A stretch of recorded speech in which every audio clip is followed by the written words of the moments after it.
ഇത് Mass Motors ഇതാണ്. Hero ഹോണ്ടയുടെ CD ഡീലക്സ് പെട്രോൾ ഓവർഫ്ലോ ആയിട്ട് വന്നതാണ് കേട്ടോ. അപ്പോൾ നമ്മളെ കാർബേറ്ററിൻ്റെ ഭാഗം നമ്മളൊന്ന് അഴിച്ചു ചെക്ക് ചെയ്തു. കാർബേറ്ററാണ് ശരിക്കും എൻ്റെ കംപ്ലയിൻറ്റ്. അപ്പോൾ നമ്മൾ നോക്കുന്ന സമയത്ത് കാർബേറ്ററിൻ്റെ കാലപ്പഴക്കത്തിൻ്റേതായിട്ടുള്ള പ്രോബ്ലം ഉണ്ട്. അതുകൂടാതെ ഇപ്പോഴത്തെ പെട്രോളിനകത്ത് വരുന്ന എത്തനോൾ മിക്സ് ചെയ്തിട്ടുള്ള പെട്രോളാണ് ഇപ്പം നമുക്ക് അവൈലബിൾ ആയിട്ടുള്ളത്. അതിൻ്റെ ഒരു കെമിക്കൽ റിയാക്ഷൻസും കാർബേറ്ററിനകത്ത് വന്നിട്ടുണ്ട്.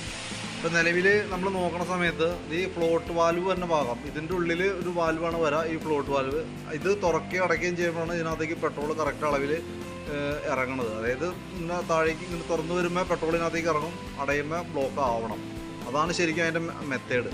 ഇതിനകത്ത് നമ്മൾ നോക്കുമ്പോൾ ഈ വാൽവിന് തേമാനമുണ്ട്. ഈ വാൽവിനകത്തേക്ക് നോക്കിക്കഴിഞ്ഞാൽ അറിയാം, ഇവിടെ ഒരു സ്റ്റെപ്പ് പോലെ വന്നിട്ടുണ്ട്. തന്നെയല്ല, അത് അതിൻ്റെ ഉള്ളിലേക്ക് നോക്കുമ്പോൾ ഉള്ളിലും സെയിം പ്രോബ്ലം തന്നെ കാണിച്ചിട്ടുണ്ട്. അതിൻ്റെ ഉള്ളിലും തേമാനം വന്നിട്ടുണ്ട്. തൽക്കാലം നമുക്ക് പുറമേന്ന് ഈ വാൽവ് മാറ്റിയിടാൻ പറ്റും, പക്ഷേ കാർബേറ്ററിൻ്റെ ഉള്ളിൽ വന്നേക്കുന്ന പ്രോബ്ലം നമുക്ക് സോൾവ് ചെയ്യൽ റിസ്ക്കാണ്. അങ്ങനെ സാധാരണ രീതിയിൽ ചെയ്താലും റെഡി ആവാറില്ല.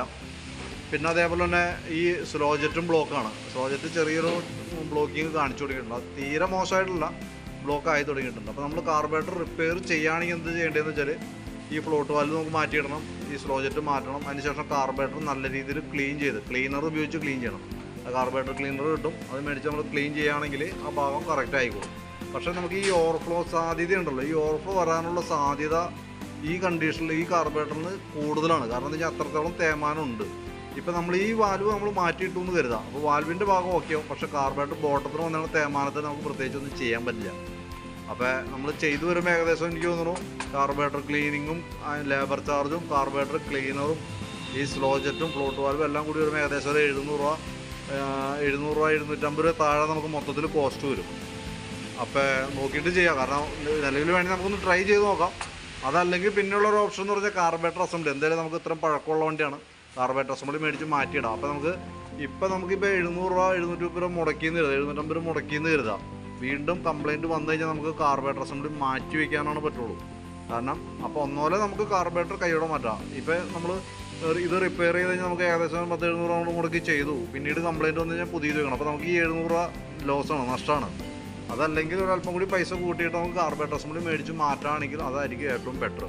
കാരണം എന്തായാലും ഇത് കംപ്ലയിൻറ്റ് വരാനുള്ള സാധ്യത വളരെ കൂടുതലാണ്. കാരണം നമുക്ക് റീടെസ്റ്റ് കഴിഞ്ഞാൽ 15 വർഷം പഴക്കമായേക്കുന്ന കാർബേറ്ററാണ്, അതൊന്ന്. പിന്നെ അതിൻ്റെ സ്റ്റെപ്പിൻ്റെ ഭാഗത്ത് ആ കറക്റ്റാകത്ത് കാർബേറ്ററിൻ്റെ സ്റ്റെപ്പ് വന്നിട്ടുണ്ട്. അത് ഫ്ലോട്ട് വാൽവ് മാറ്റിയത് കൊണ്ട് ആ ഭാഗം ക്ലിയർ ആവണില്ല, വാൽവിൻ്റെ ആ തേമാനം മാത്രമേ റെഡി ആവുള്ളൂ. അപ്പോൾ അങ്ങനെ ഉള്ളത് കൊണ്ട് ചെയ്യുന്നത് റിസ്ക് ആയിരിക്കും. നമുക്ക് വേണമെങ്കിൽ ചെയ്ത് നോക്കാം. കംപ്ലയിൻറ്റ് വന്നാൽ നമ്മുടെ ഈ മുടക്കണ പൈസ നമുക്ക് നഷ്ടമായിരിക്കും.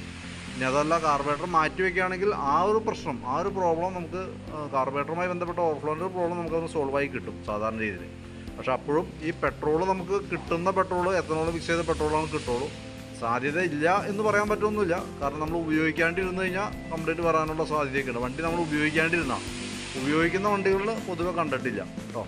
അപ്പോൾ ഇത് തേമാനം കൊണ്ട് വന്നതാണെന്നുണ്ടെങ്കിൽ പുതിയ കാർബേറ്റർ വെച്ചാലും പെട്രോളുമായി റിലേറ്റഡ് നമ്മൾ ഉപയോഗിക്കാണ്ടിരുന്നാലാണ് സാധാരണ രീതിയിൽ കംപ്ലയിൻറ്റ് വരാറുള്ളൂ.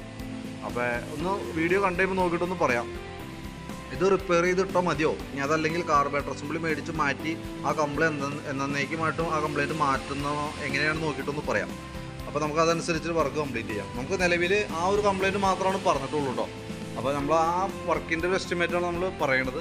ഇപ്പോൾ കാർബേറ്റർ ക്ലീൻ ചെയ്യുമ്പോൾ റിപ്പയർ ചെയ്ത് വരുമ്പോൾ എത്ര വരുമെന്ന് ഞാൻ ഒരു എസ്റ്റിമേറ്റ് ഇട്ടേക്കാം വാട്സാപ്പിനകത്തേക്ക്. പിന്നെ അതേപോലെ തന്നെ കാർബേറ്റർ മാറ്റിയാണ് ചെയ്യേണ്ടതെന്നുണ്ടെങ്കിൽ പറയുകയാണെങ്കിൽ നമുക്ക് അതനുസരിച്ചൊരു എസ്റ്റിമേറ്റ് പ്രിപ്പയർ ചെയ്തിട്ട് അതിൻ്റെ ഡീറ്റെയിൽസും വാട്സാപ്പിൽ തരാം. എന്തായാലും വീഡിയോ കണ്ടുകഴിയുമ്പോൾ നോക്കിയിട്ടൊന്ന് റിപ്ലൈ ഇടാം, അതനുസരിച്ച് നമുക്ക് വർക്ക് കംപ്ലീറ്റ് ചെയ്യാം കേട്ടോ.